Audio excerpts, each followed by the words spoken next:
Greetings. A bit of a late obituary. David Kaff, K-A-F-F, founding member of Rare Bird. I've got that album on CD somewhere amongst all the thousands of CDs, which I don't catalogue in any real way unless I've got a whole bunch of albums or CDs by that band, then I tend to put them together. Otherwise, one-offs like Rare Bird. I think the hit song on it was called Sympathy or something. Not really my cup of tea, but I've got it here somewhere. Yeah, David Kaff, best known as being Viv Savage in the wonderful, awesome This Is Spinal Tap mockumentary, or you know what I mean. I remember seeing that. I think it was '84 it came out. It was just before I ended up going to the Gulag in Canberra, working for the government, and or maybe back there on holidays back in Sydney.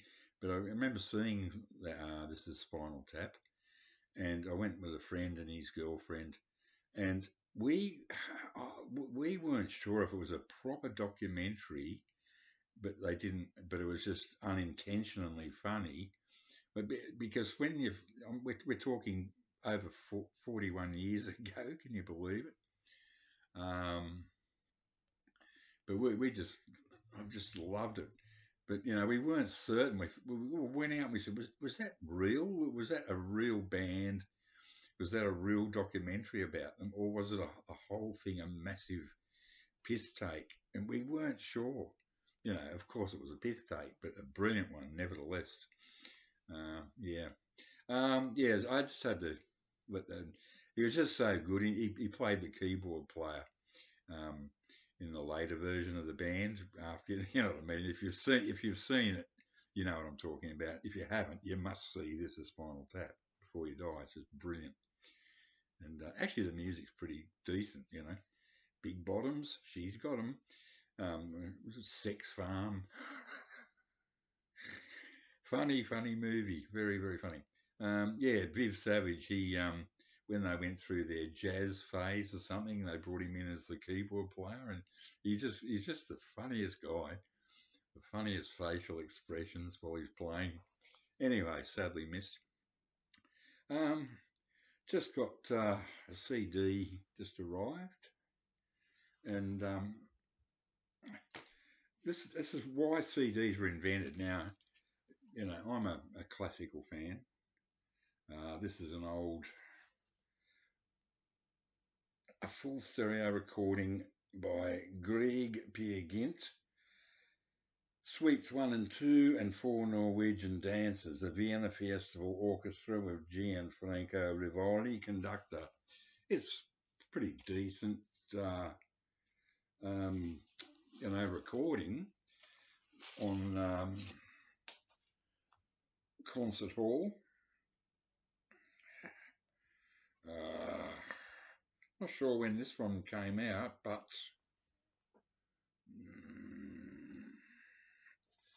I would say early 60s. A few hairline scratches. Needs a clean. I did get this for $1. I don't know, a year ago or so. That charity shop where I was getting these has moved premises, and they don't seem to be wanting to stock any vinyl anymore, which is a bit of a disappointment. I can't get a vinyl fixed in my little country town I live in anymore. They do have a few vinyls, but they're just garbage. But I played this the other day, and I was irritated because even though it's in pretty decent condition, the pops and crackles were driving me up the wall. I thought, oh no, because this music's quite beautiful piece.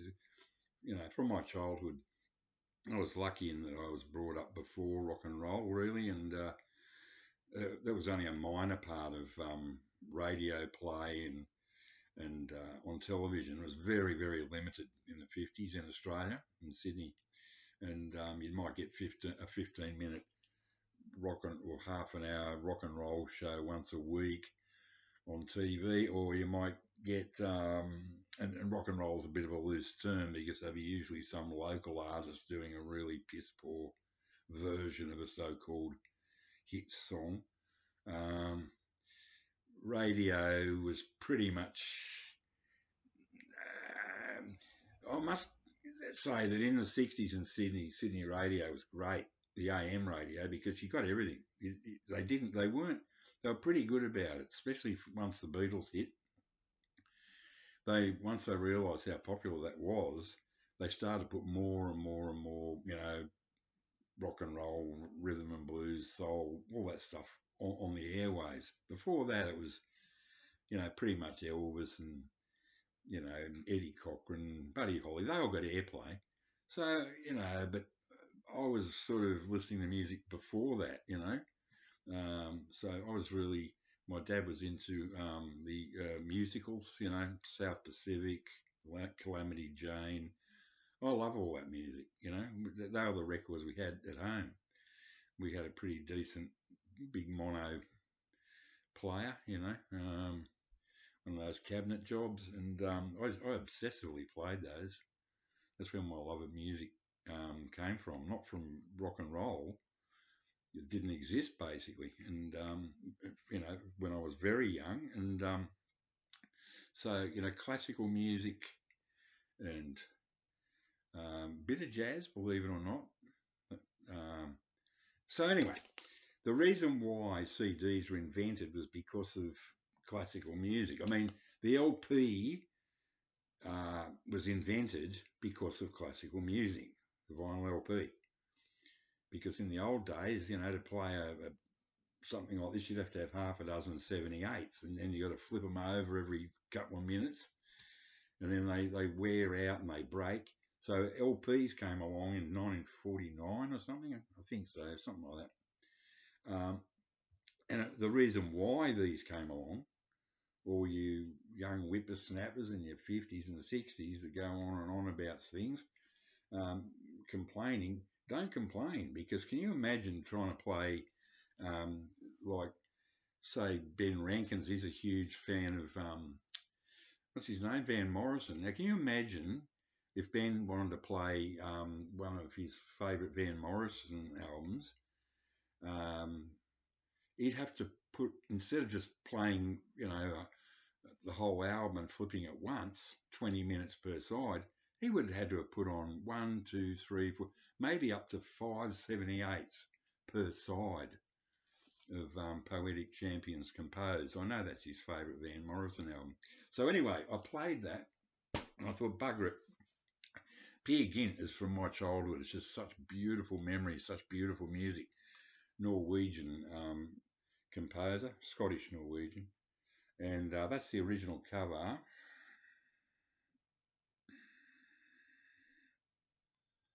There, and there are lots of copies of that on eBay going for a decent price, under $20. I got this for $17.99, but this is a beautiful. Now, compact discs came along because LPs were better than 78s, but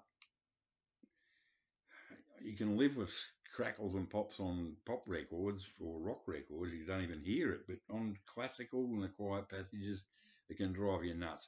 Now, I love these. This series, and the minute I saw this, I thought, I've got to jump on it. These were put out a while back. The EMI Classic series. I've got a few of these now, and I love them. I adore them. I love that, the attention to detail, beautiful, sturdy CD boxes, not flimsy. Beautiful booklet. Yeah, GREIG. So it's basically what's that album. It's the same stuff, pretty much. Yeah, pretty much. And, well, it is. It's exactly the same. Because, no, it's not exactly the same. No, it is. This came with so many different covers. It's not. No, this is a. No, what am I saying? This is Sir Thomas Beecham version. There are so many versions of this. this Thomas Beecham recording with different covers. You know, it was recorded in 1956, a very early um, stereo, um, and it kept being put out over the years, you know, with different covers. But this is like the earliest version of it, that cover there. So I haven't played this yet, but it'll be brilliant because that's from my childhood, the Royal Philharmonic Orchestra, Sir Thomas Beecham. Sorry, it's turned into a bit of a ramble. So, yes, you know, I do love my CDs when it comes to classical. I do try to get an analog original. This is an ADD. Um, it's a yeah analog recording, digitally remastered. You know, I, I I don't find these to be harsh in that CD harsh way, but a triple D digital all through. I've got a few of those, and they do sound a bit too yeah, got that CD sharpness. It's not warm. Whereas these 1950s recordings are so warm, even the digital process doesn't change that. They still sound that beautiful warm sound. Anyway, talking of warm, it's bloody freezing here, minus something today. Anyway, take care all. Bye for now.